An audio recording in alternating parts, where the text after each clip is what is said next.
in your board fly. Give me a 30-second walkthrough of the testing process.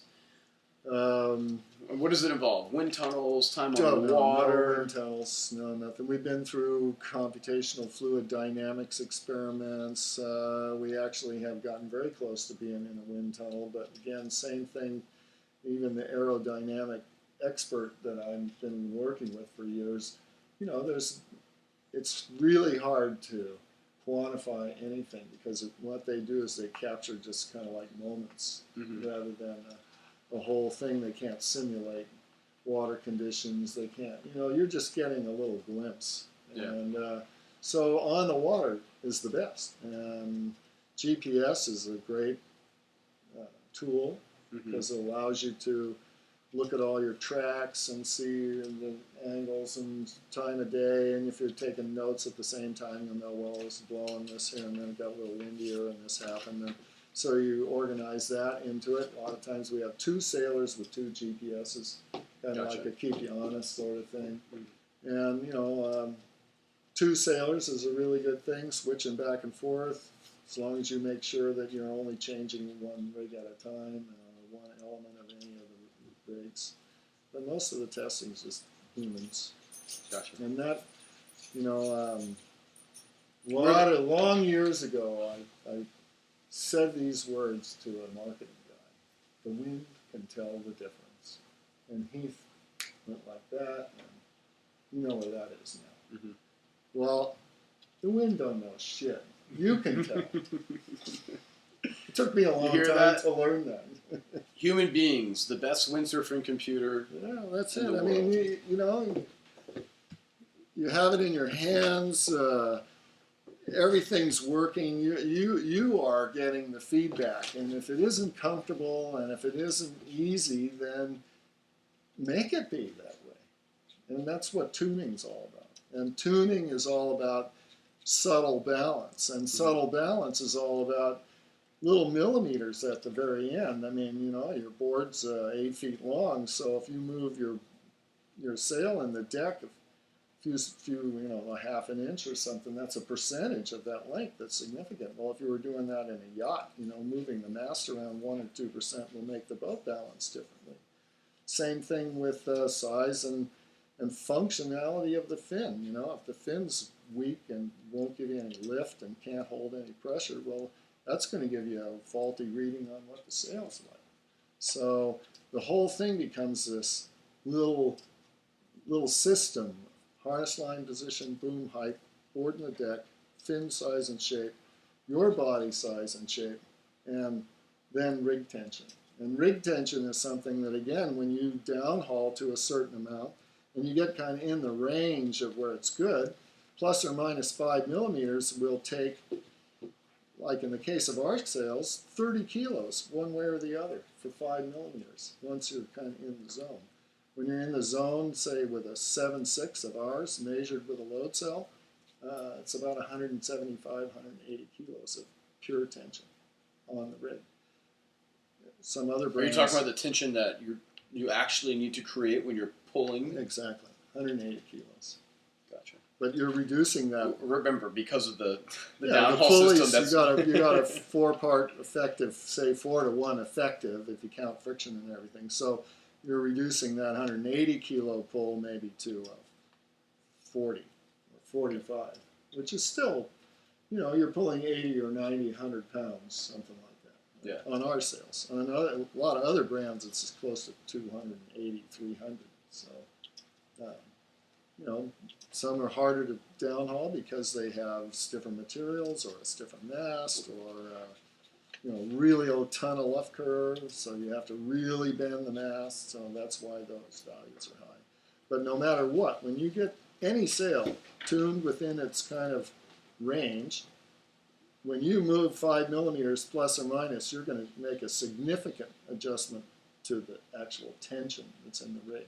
And it's that tension that makes all the flexibility and all the rest of it work. You know, more tension, and you know, it depends on the sail design too. It's like, you know, you're trying to match your tension to how much it takes to bend the mast.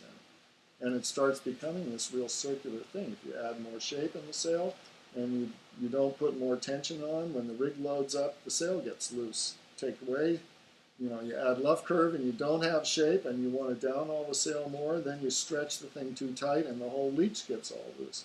So you're constantly trying to balance the amount of tension that you put on the rig against the shaping and curvature of the sail. And when you get down to refinement time, 2 or 3 millimeters of luff curve will make the difference in how a sail feels at a certain tension.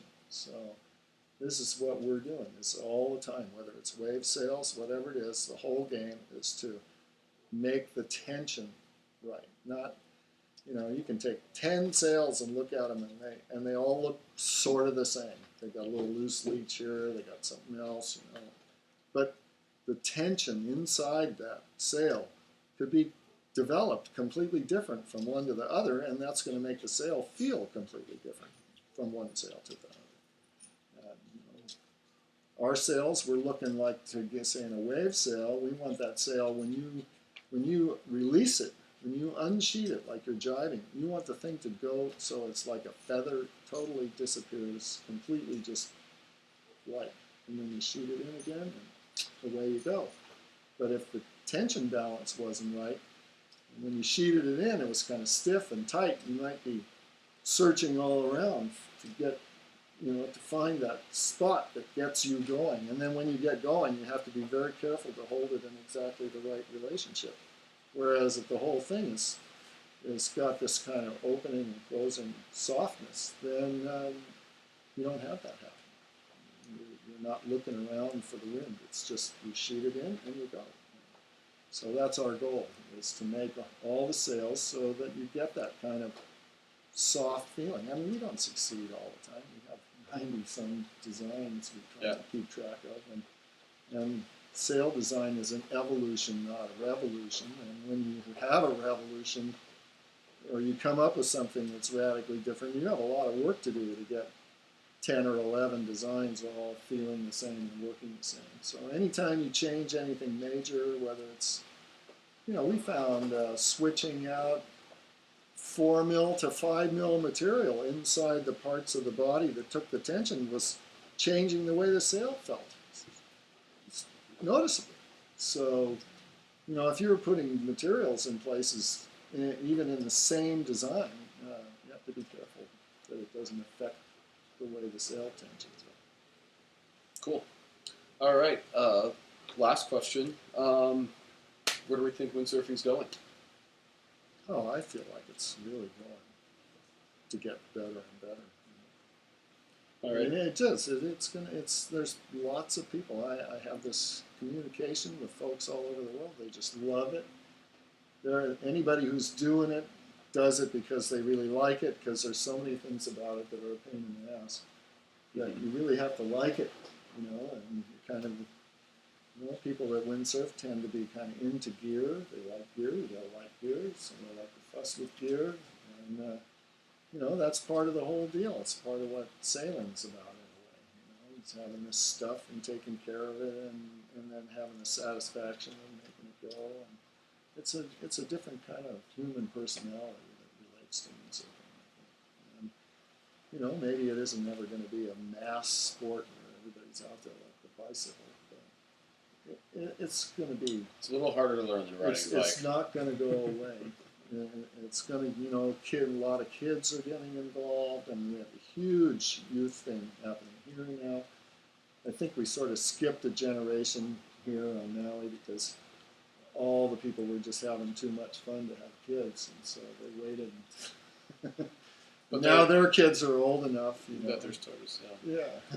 All right, Barry. Well, listen. Thank you for your time. We appreciate you sitting down with us, and we've really enjoyed using your sails out on the water this past week. And Windsurfing Mag readers, remember that you can always find Barry on the MauiSails forum, where he will pretty much answer almost any question you throw at him. Pretty much. So we don't censor. They don't censor. Only pornography and advertising trolls. All right. Sounds good, Barry. We'll talk to you later. Cool. Thanks. All right.